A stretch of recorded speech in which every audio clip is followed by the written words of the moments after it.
Hello. Sorry I got my Pandora going again.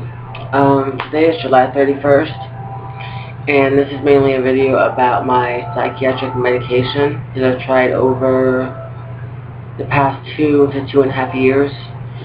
I will start off by saying, first thing I need to say, just to kind of get it out there, is that this is just my opinion. It's nobody else's.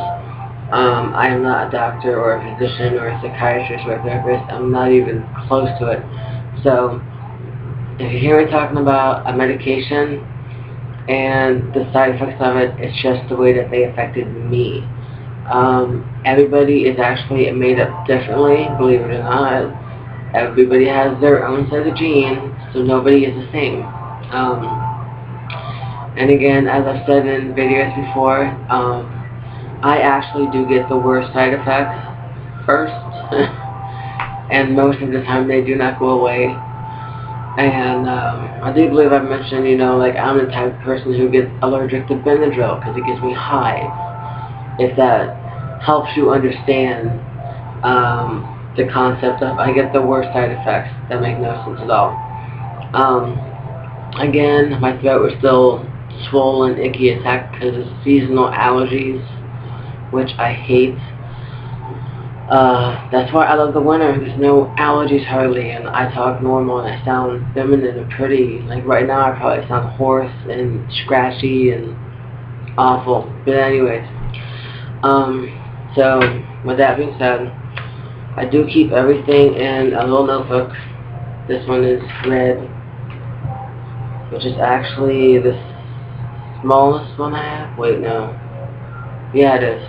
120 pages of information, and it's the smallest one that I have. It's kind of like a half and half notebook. I keep half of it psychiatric and half of it physical. Just because there's been a slew of psychiatric medication that actually affects my physical illnesses.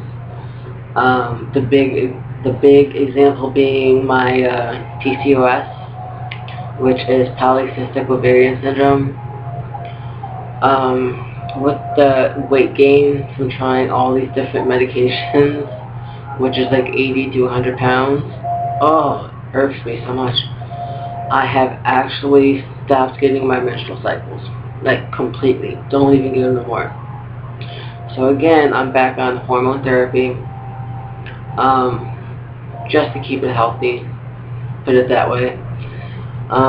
Which again, I'm scared of that because I'm in my 30s, so the whole stroke, heart attack thing, even though I'm not smoking, I used to smoke, and on top of that, heart attacks and strokes and stuff actually been in my family.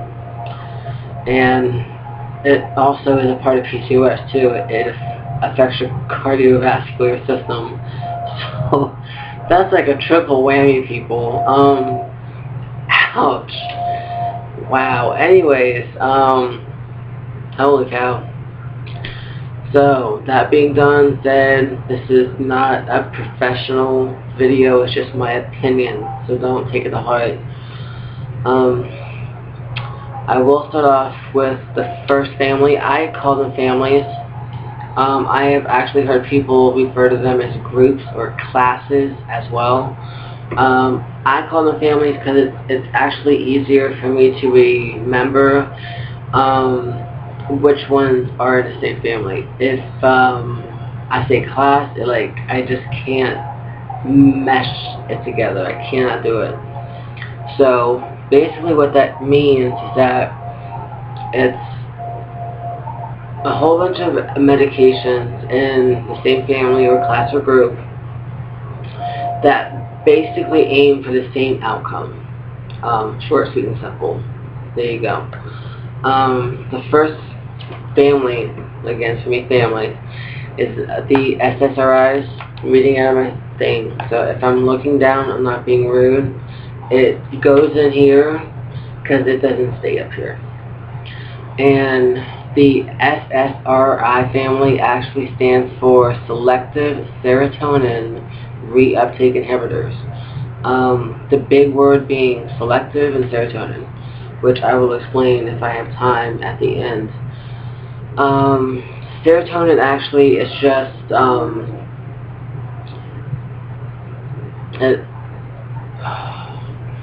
it kind of produces a feeling of happiness, being safe, a feeling of well-being, I guess is the best way to actually describe it. And basically that's what they're supposed to do.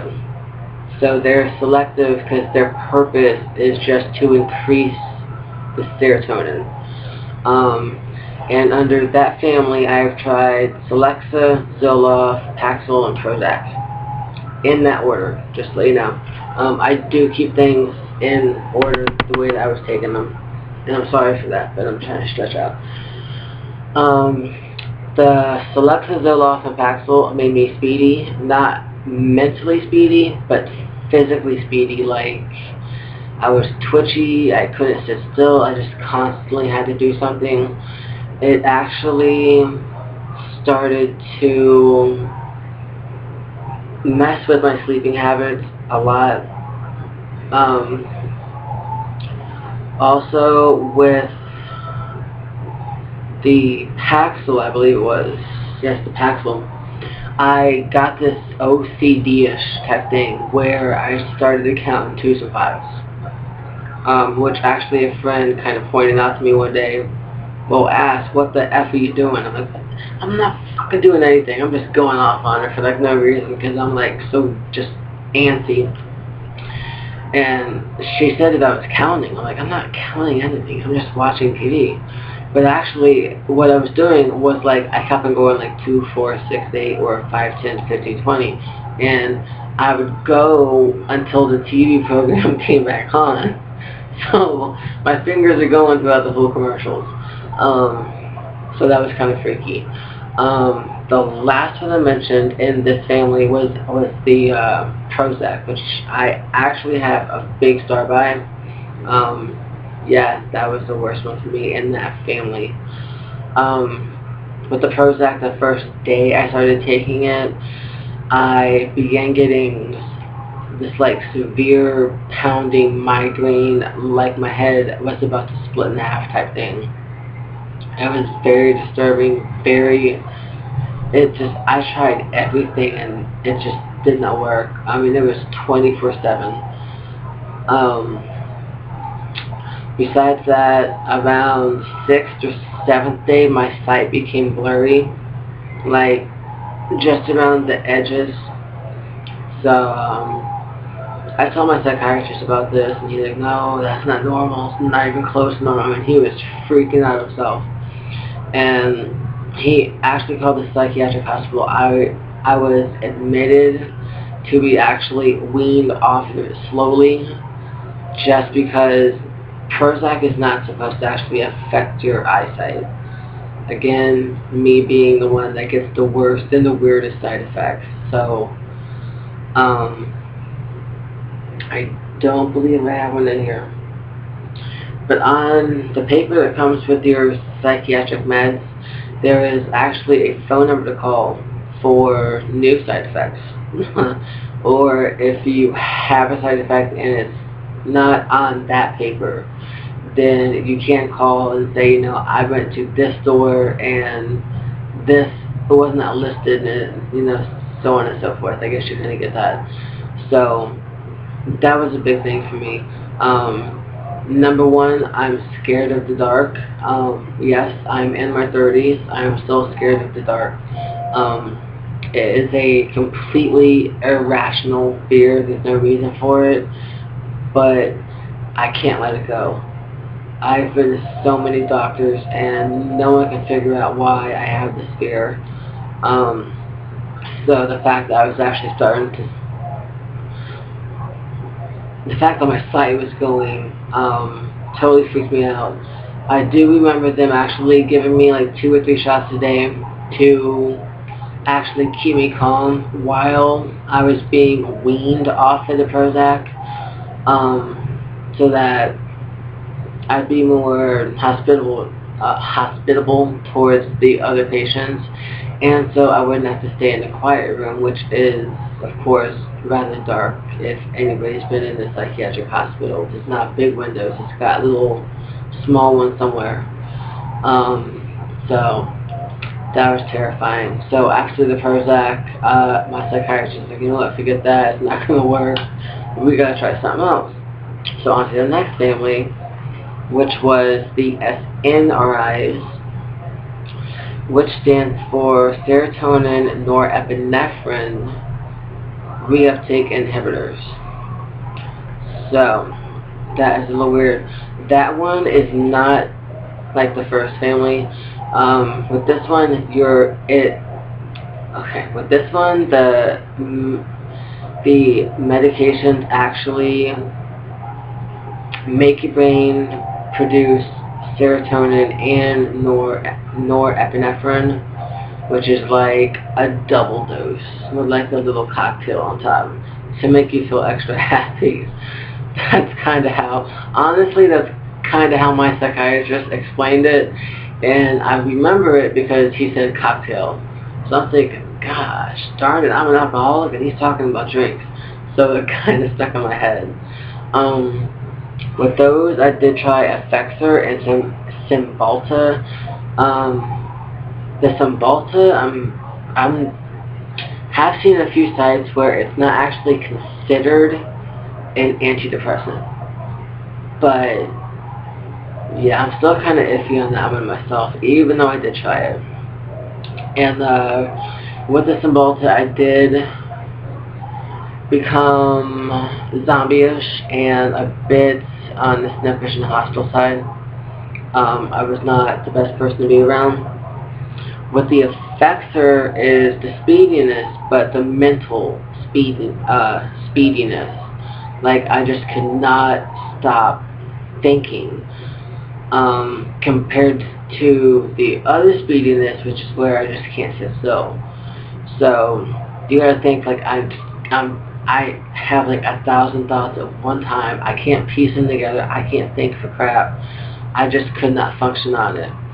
And I think the second effect with the Effexor was that I actually started to lose weight faster. I believe I stayed on it for like 2 weeks. I was like, you know what, I'm going to try it out, because I was kind of mellow on it. It's just that my mind was like constantly racing. So I did stay on it for about 2 weeks, give or take a few days. And I lost about 5 to 10 pounds on the Effexor. Which is actually, to me, that's not healthy. I think the average weight loss is like 2 pounds a week. So 5 to 10 pounds in 2 weeks was like completely terrifying to me. That and the fact that I couldn't think straight to save my life. So my psychiatrist tried 2 of those, and then that was that for that family. So I've tried like all the families. I've had no luck with none of them. The next one is NDRI. Now, I will say this a little bit wrong because I can't say this word right, but it actually stands for norepinephrine dopamine reuptake inhibitors. Norepinephrine dopamine reuptake inhibitors. I hope I'm saying that right. I think I am. And with that one, I just tried one, which is the Wellbutrin. But actually what that one does is, it actually makes your brain produce norepinephrine and dopamine at the same time, which is actually kind of weird if you think about it. So, like I said, I did try the Wellbutrin, which was actually kind of awful. I turned into a not bitchy or hostile, just completely cranky, like 24/7. I do believe that in some instances it can be used for smoking cessation. Which at the time I was smoking. I did not stop smoking. It was a crutch that I had. I do not smoke now. As of May 29th of 2011, I'm smoke free. But at that time I was smoking. So I did talk to my psychiatrist about it, like maybe because I'm smoking the side effects are getting worse. Honestly, he couldn't explain it. So again, I came off of that one. There's so many medications I've tried that are just actually completely ridiculous.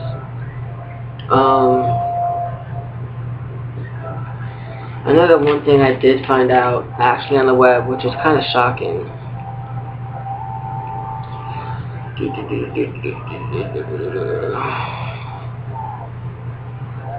Is actually it could be used for ADD and ADHD.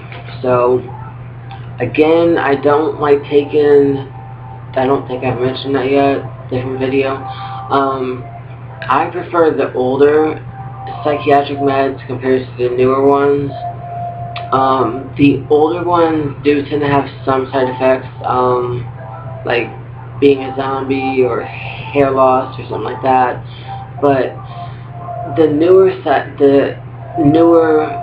psychiatric meds actually have a slew of side effects that are like mind-boggling, like a chance of heart attack, a chance of stroke, kidneys, livers, and it just affects all these different parts of your body. Don't like being a guinea pig. I hate it, I really do. So I try not to try the new ones.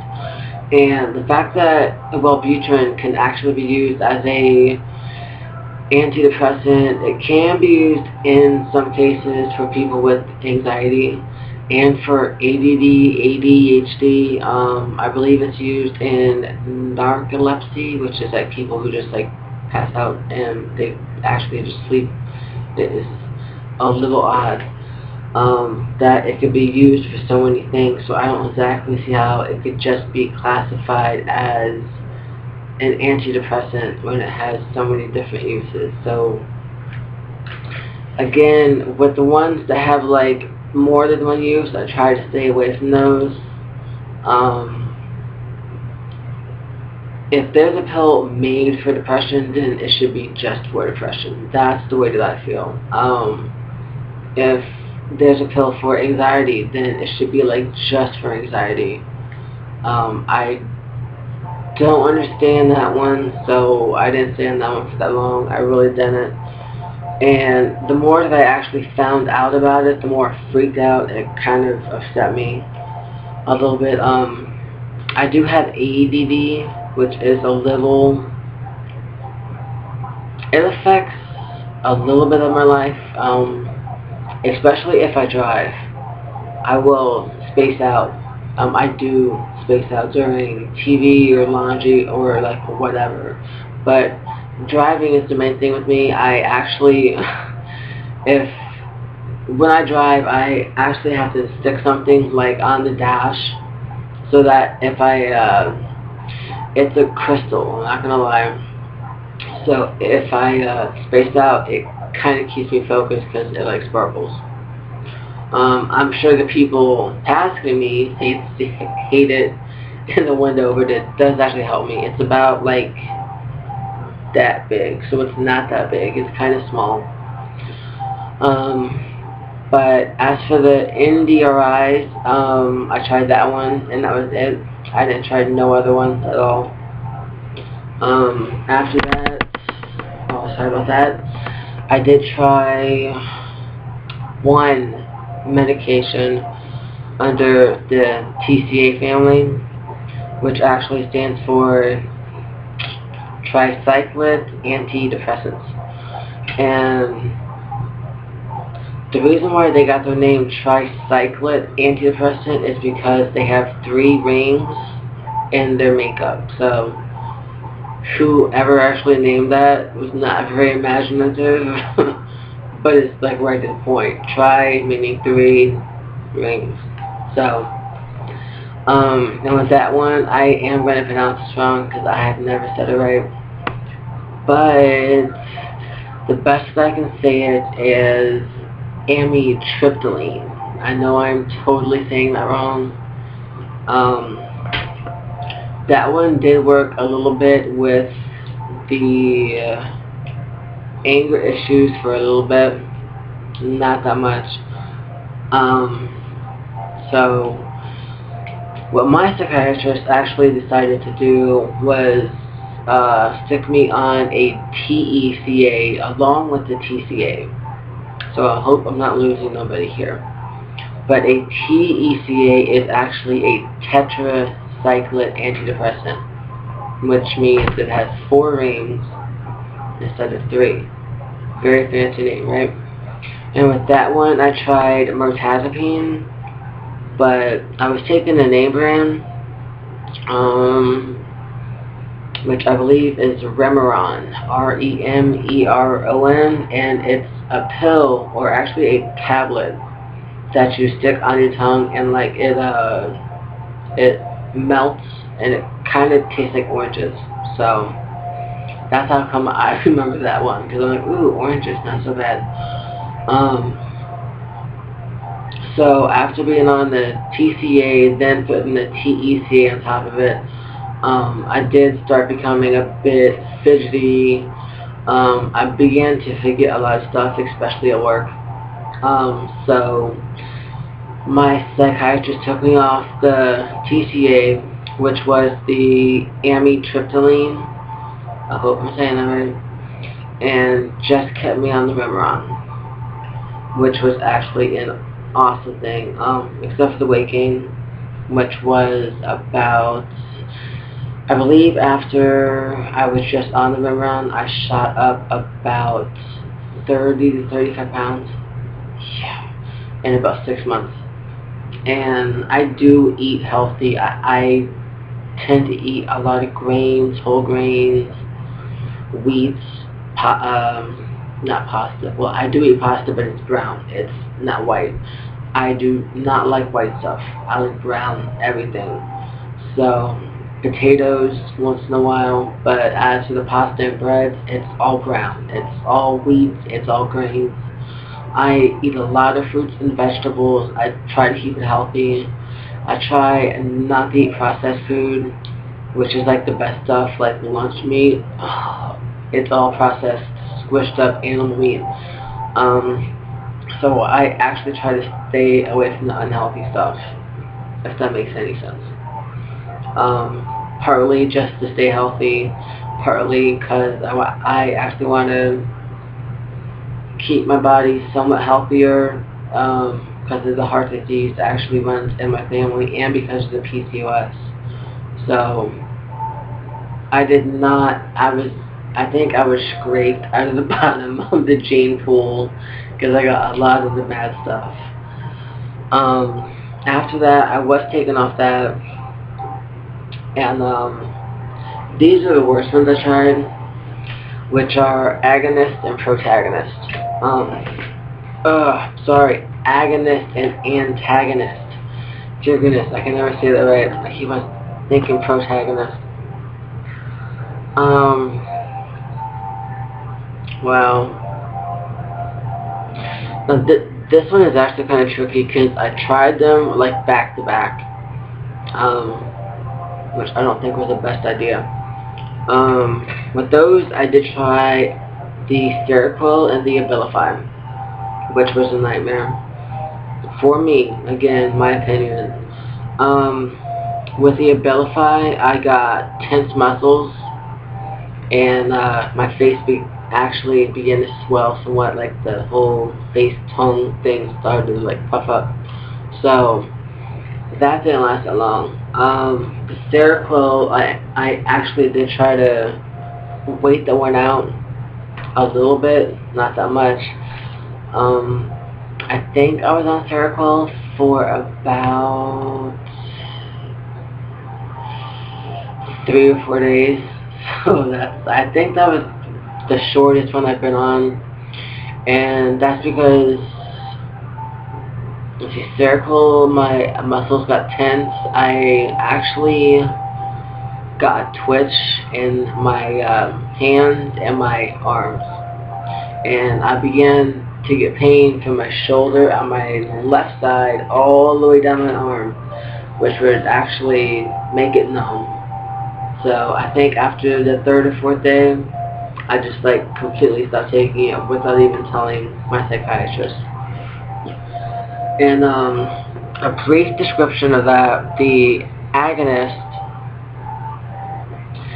actually tries to trigger a response inside your head. If that makes any sense to you guys. The antagonist actually tries to block responses inside your head. So, yeah, I haven't delved into those. I haven't done a lot of research, except that I know that one blocks it and one actually tries to produce more type thing. Just because those were the two worst ones I was on. So I haven't done I have not done much research on them just for that fact. Anything that can make every muscle in my body tight and make me feel like I'm having a heart attack, I really didn't want to research it no more, so I kind of gave up. So that's pretty much that on that one. I did try some mood stabilizers, which actually are not that fun. They really kind of suck. I know I'm probably going to say this wrong, but I did try Psychiatric and Tegretol, Lamictal, Lithium, and Depakote. And wait, no. Okay, if I say them in order, it would be Psychiatric, Lithium, Tegretol, Lamictal, Depakote. Of course, the last one being Depakote. Most of them, I think almost every one of them made me hostile, except for the Lithium and the Depakote. So, the Psychiatric, again, I'm probably saying that wrong. The Psychiatric, the Tegretol, and oh no, that's just it. The Psychiatric and the Tegretol actually made me hostile, like 1 to 50 in like a second. That's the kind of hostility that I actually got from those two prescriptions. The Lamictal actually I loved it. I really did. I wish I could have stayed on it. I was on it for about 2 or 3 days. I think I was 2 days. I'm thinking here.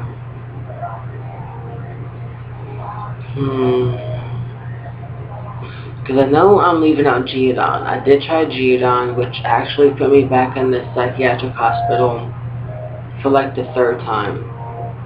And that's when they tried the Lamictal, because it actually had a good response on about most of its patients. I mean, like in rare cases, you get this rash. Of course, me being that rare case, I got the friggin' rash. So I did leave out Geodon. With the Geodon, I turned into a zombie. I gained weight, and I was like completely lethargic, not there, absent-minded. I forgot just about everything. If my psychiatrist asked me what I ate yesterday, I would like have no idea. So of course, I had to be weaned off of that one as well for some reason. I'm not exactly sure. I think it was part of that and part of the hostility issues also. Yeah. So, mood stabilizers are not my best thing, which kind of blows. But with the Lamictal, that was actually kind of not scary. It was kind of it was a different experience. I will say that. I know the first day I took it, I was sad and depressed in this psychiatric hospital, and I felt happy like within about 2 hours for no reason. I just felt happy. So I think the main reason why I wanted to stay on it was because it just makes you feel happy. For myself, I just felt happy taking it. It's just like induced this like complete happy euphoria type thing, and I loved it. But I did get the rash, which actually started on my chest and abdomen, which first I passed off as like, okay, it's kind of stuffy in here, kind of warm, so it could just be a heat rash. But by the next day, it was like my back felt weird, and I got a tattoo actually on my right shoulder blade. So it was embarrassing because there was not a female nurse, there was actually a male nurse there, and I actually had to strip from like head to toe. Yeah, I hated that. And he checked the front first. He saw the rash, and actually it had spread from the day before to like my feet to my thigh, which I didn't know because I kept on socks during the whole stay in the psych ward, we call it. When I turned around, I mean, like, he gasped, like, and I'm like, oh my god, what happened? And he basically described that in my tattoo was like a whole bunch of circles, which, you know, I'm freaking out, like, oh my god, it's going to, like, I'm thinking it's going to destroy my tattoo. I don't care about the rash. I care about the freaking tattoo more than the rash. Oh my goodness. So yeah, that was a little odd, but the way that he described it was, if you saw somebody with ringworm, just picture that, but just like all over my tattoo, just all these circles, which again is not actually a common thing that happens on the Lamictal. So they completely just stopped taking it like the same day. I just was not allowed to take it. So of course I hit bottom, which led to Depakote, which was awesome at first. With the Depakote, I gained weight extremely fast. I stayed bloated like 95% of the time. I actually lost about like half of my hair thickness. My hair is actually starting to grow back. If you notice, if I can even show you, I hate doing this. I try to cover it up. But with the Depakote, I actually lost a lot of hair, if you can see that. That's a big line. It's huge. So I try to keep it covered up so it's not that noticeable. But I lost a lot of hair like really fast, like to the point to where I would take a shower and shampoo and my hands would just be covered with hair. But it did keep me pretty much level. In the beginning it did. So that kind of sucked. The only problem that I had with Depakote was that I kept on gaining weight. I couldn't stop. I know I decreased my diet. I actually exercised more, and I still gained more weight. So, excuse me. Eventually, he took me off of it. I would say I was on Depakote for about, I'd say a good 10 months, give or take. And I was zombie-ish. Like, I had no sex drive. But I was mellow, calm, and stable, except for the hair loss and the constant weight gain, which would not stop. So after that, I tried Topamax, which did not work.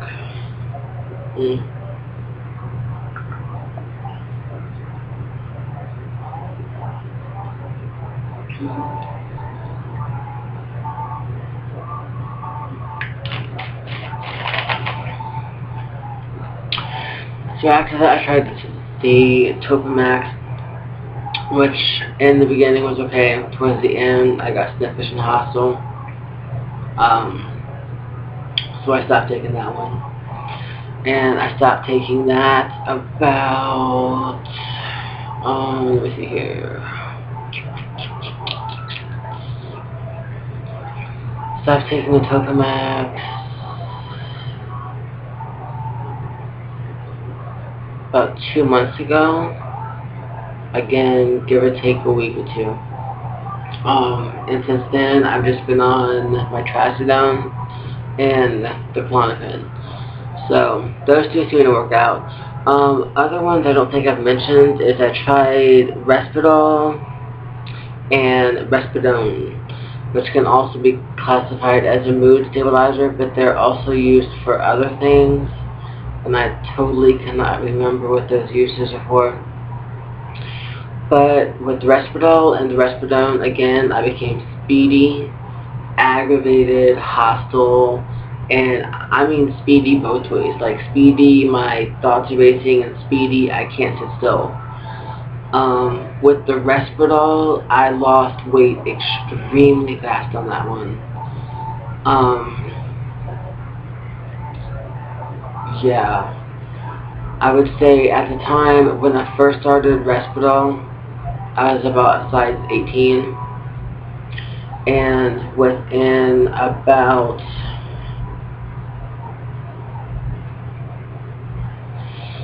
let me see here.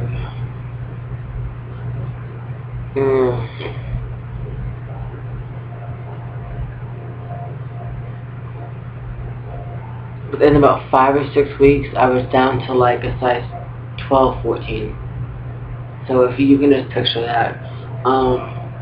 And that was like an extremely short amount of time, and I dropped from like an 18 to fitting into a 14 and some 12s, depending on the brand, which is a big size difference. That's like 12, 14, 16, 18. So that's like 3 sizes that I just poof, they were gone.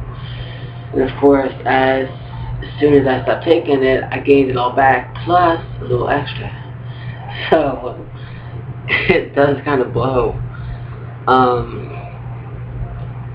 Yeah. Right now I'm taking trazodone. I'm sorry if I am slurring my speech. Again, with the seasonal allergies, my throat is swollen, my tongue feels like it's kind of swollen in the back towards my tonsils. So I do mistake some words, and I do get tongue-tied a lot. But with the trazodone, it's actually a SARI, which stands for a serotonin antagonistic and reuptake inhibitor. So yeah, it releases the serotonin, which is of course the happy, I'm feeling well feeling, but it also blocks I guess like the emotions that would cause like anxiety and stress and stuff like that. Which actually I have done a lot of research on it, because it is the only one in this class or family. There's just one, and it's the trazodone, which is like the best one that's worked out so far. I think I've been on it for, my goodness, over 2 years. It has been the best one so far. So the only thing that I have noticed is that if you stay up on it, if you tend to stay up on it for too long, you do tend to get the munchies during the nighttime, which I'm a night person, so now I'm at the point to where like if I tend to actually stay up till like 4 in the morning, then I take it at 3. Before, I would take it at like 12 and then stay up to 4 and be munching for like 4 hours straight till I finally went to bed, which is not good for the hips. So if I'm reading this right, trazodone actually has 2 things in it, which are actually It has a I apologize, you guys. It has a hypnotic effect and I can't even say this one, an anxietic effect, which basically means that it helps with anxiety, and it doesn't actually hypnotize you, it just helps you go to sleep. So, I know the first time that my psychiatrist said that it is hypnotic, I'm like, what? I'm like, I don't want to be hypnotized. No, that doesn't sound like fun. But it's actually not what it means. It's kind of a mix of a antidepressant, anti-anxiety, and a sleep aid mixed in one. So on top of that, I'm currently taking Klonopin on top of that too for anxiety, which is what I'm on right now. I think that is it, and I've done it in less than an hour. Yay. Okay, I did chop out a lot of stuff that I actually found informative, but I'm not going to go there. So, like I said, that's the best that I could do right now for today. I'm not, basically kind of at a standstill since I got a little bit of time with my psychiatrist and the medications. I've tried the SSRIs, which actually produce serotonin, but in a selective way. I've tried the SNRIs, which actually produce serotonin and norepinephrine. I've tried the NDRIs, which actually produce norepinephrine and dopamine. I've tried the TCAs, which is the tricyclics. I've tried the TECAs, which is the tetracyclics. I've tried the agonist and the antagonist again, which is the ones like the ones I took, the Seroquel and the Abilify, living nightmare for me. And I've tried 1, 2, 3, 4, 5, 6, 7, 8 mood stabilizers, which have all turned me into either zombies or complete hostile, angry person. I don't think I've been a complete zombie on any of them. They all tend to bring out the hostility in me for some reason, which is another thing that we actually talked about in my last session with the psychiatrist. Because they're actually trying to treat me for bipolar. Which personally, I don't believe I have that. I will tell you that right now. I have been misdiagnosed more than once. I know the first time I saw a psychiatrist, she actually put me down as being schizophrenic.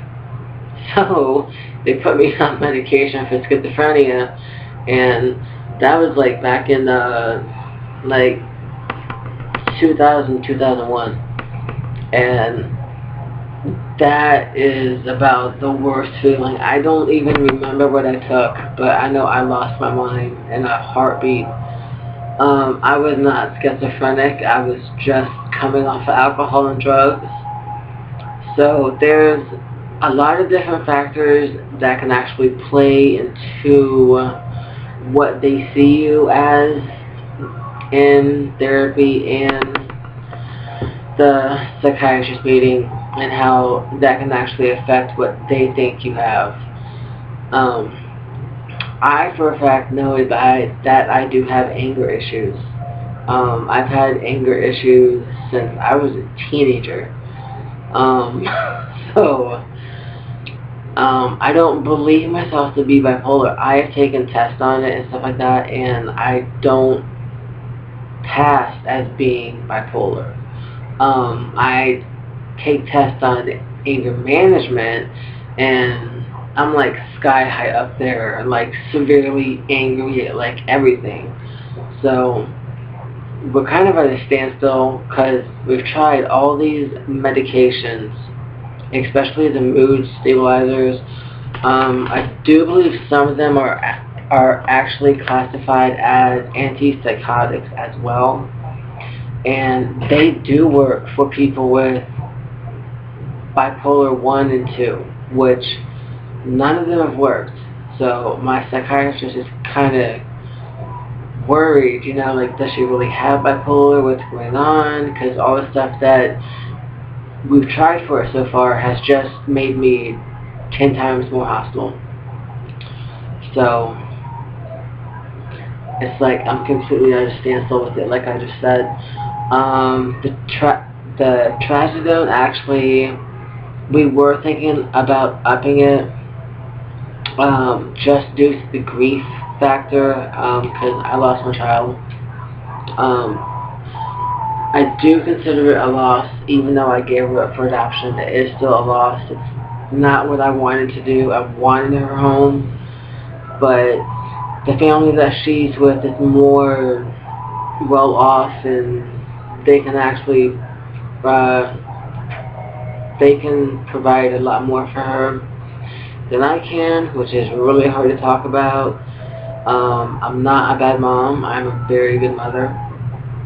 It's just that at this point in my life, and in the neighborhood that we live in, with gunfights constantly and drug dealers everywhere, and I got a house on this side of the house. It's a halfway house with people that come out of rehab, that come out of jail for doing...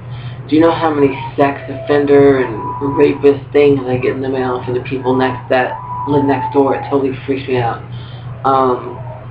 That's not what I wanted for her. It is not. So I chose on the day of the trial to actually, you know what? I want her back so bad, but I can't bring her back to this environment. It's not healthy for any child. And I signed over the adoption papers. So, again, my psychiatrist is at a standstill with the medication for bipolar, as I stated, because all the ones that I've tried for it do not work. They actually make me worse. So he thinks that I might be misdiagnosed, which I'm not sure he's talked about with the therapist yet. I don't actually get into that with him. And he is actually more concerned about the grief, because I do get depressed extremely easy, and it's the kind of depression to where, like, I just hit like rock bottom and I just want to stay in the house, stay in the bed. I don't want to go nowhere. And then when I'm normal, it may to some people actually come off as being hyper or manic, but I'm actually just being myself. So I have talked to a few people. I did get one reference which like I would have never thought about, actually. It's actually a girlfriend of mine online, and she mentioned that they may have misdiagnosed my bipolar as being like severely depressed, or I believe she called it clinical depression, because it's the same thing that she has. And she was also at first diagnosed as being bipolar, but she wasn't. So we're kind of all at a standstill, except for my therapist. She wants to stick me on like all these medications, and every time I see her, I take a risk assessment test to see if I want to hurt somebody or hurt myself, which is like usually a no. I don't want to hurt myself. People, on the other hand, sometimes I do want to. I'm not gonna lie about that. So that is a little bit unnerving. And she keeps on suggesting that I go to the hospital, and I'm like, why do I need to go to the psychiatric ward? I'm not bad. I just have some anger, which, excuse me, I'm trying my best. I'm not holding it in. I'm trying to come up with more positive ways to express myself instead of screaming and breaking doors, stuff like that. Not a healthy outlet. So that's pretty much how this psychiatric medication thing stands with me right now. I'm just on 2.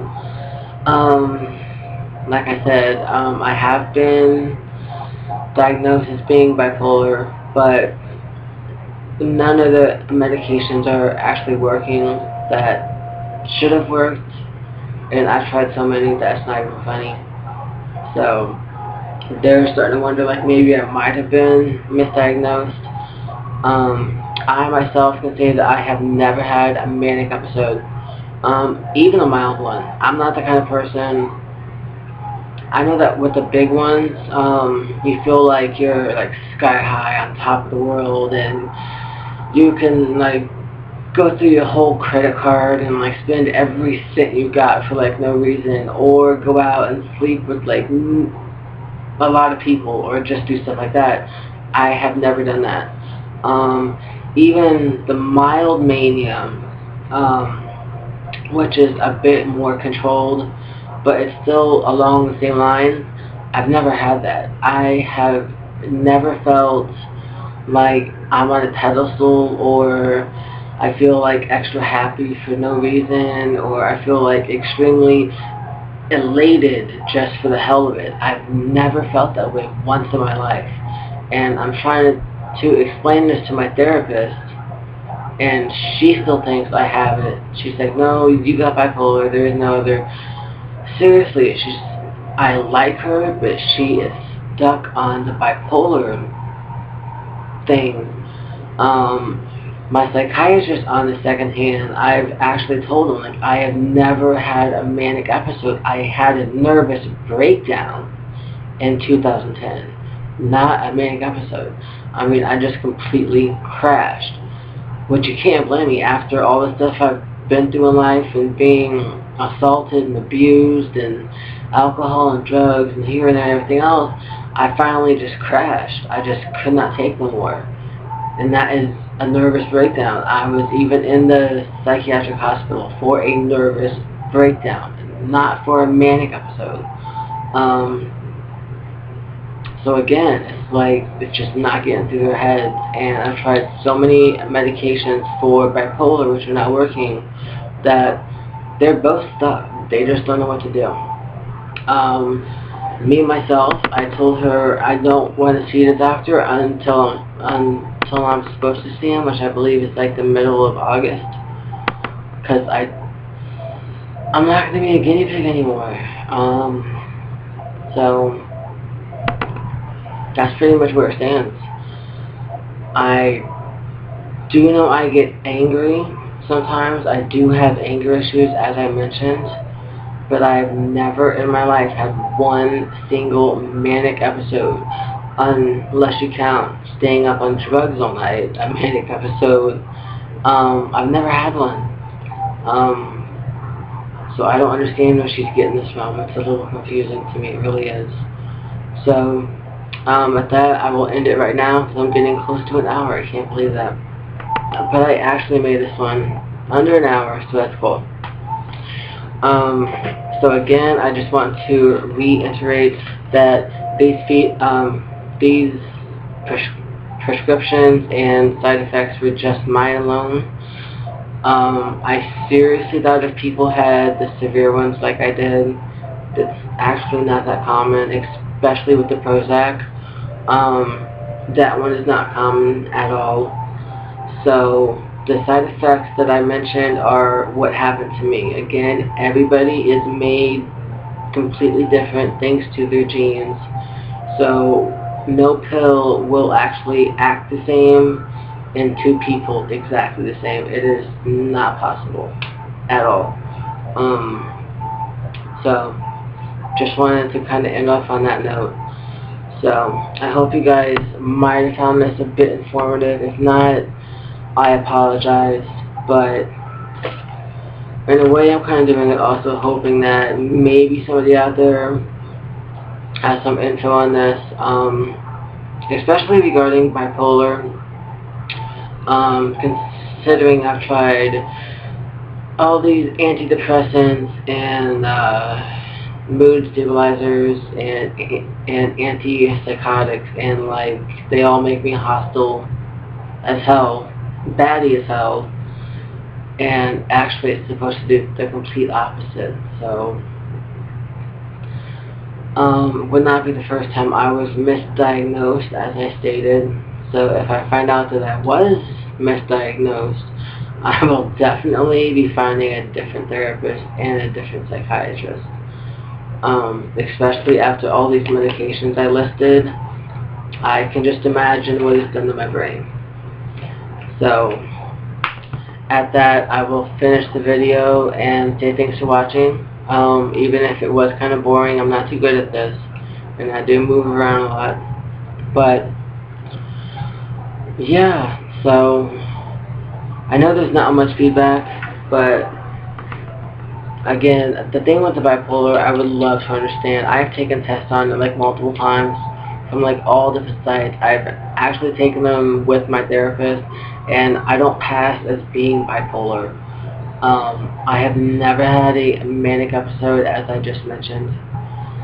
My main thing right now is anger. It's been that way since I was a teenager. So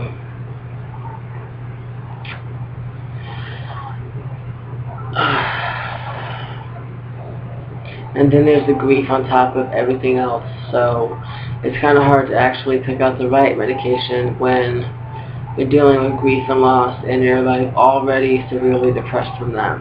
So anyways, I will stop babbling and get off here, and I hope this was helpful to some. If not, just leave a note.